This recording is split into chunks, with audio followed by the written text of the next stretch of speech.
Welcome back to Snowflake Learning. Let's see stages in this session.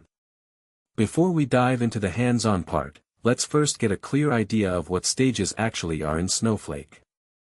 Now, quick note, don't confuse Snowflake stages with the term staging area that is used in traditional data warehousing. While they sound similar, they are very different things.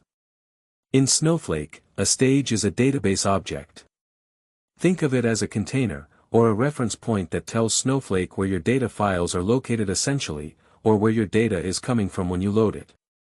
This stage could point to an S3 bucket, or Google Cloud Storage, or Azure Blob storage, and the stage object simply stores that location. Along with the location, it can also store credentials, and other properties needed to access the data.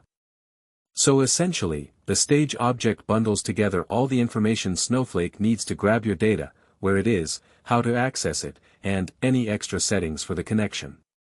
Now, there are two main types of stages in Snowflake. External stages are by far the most commonly used. External stages refer to data stored on cloud storage services like S3 bucket, or Google Cloud Storage, or Azure Blob storage.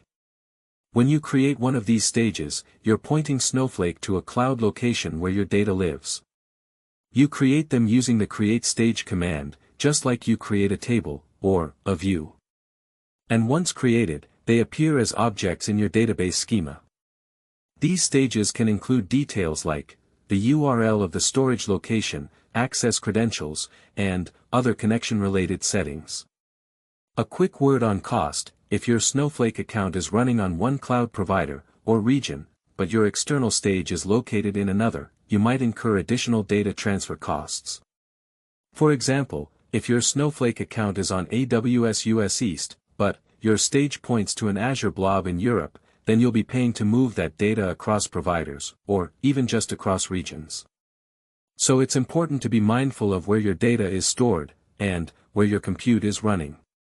Internal stages are used when you don't have access to external cloud storage. For instance, if you are uploading files directly from your local system. Internal stages are hosted by Snowflake, and they're typically used for smaller, or one-off file uploads. While they are supported, they are less common in production pipelines compared to external stages. Most of the time when we talk about stages in Snowflake, we're referring to external stages. They are more flexible, more scalable, and more commonly used in real-world setups. So now that you understand what stages are, and how they fit into the loading process, it's time to get hands-on. In the next lecture, we'll create our first stage using the create stage command, and then explore how to use it to actually load data into Snowflake. Let's get into it.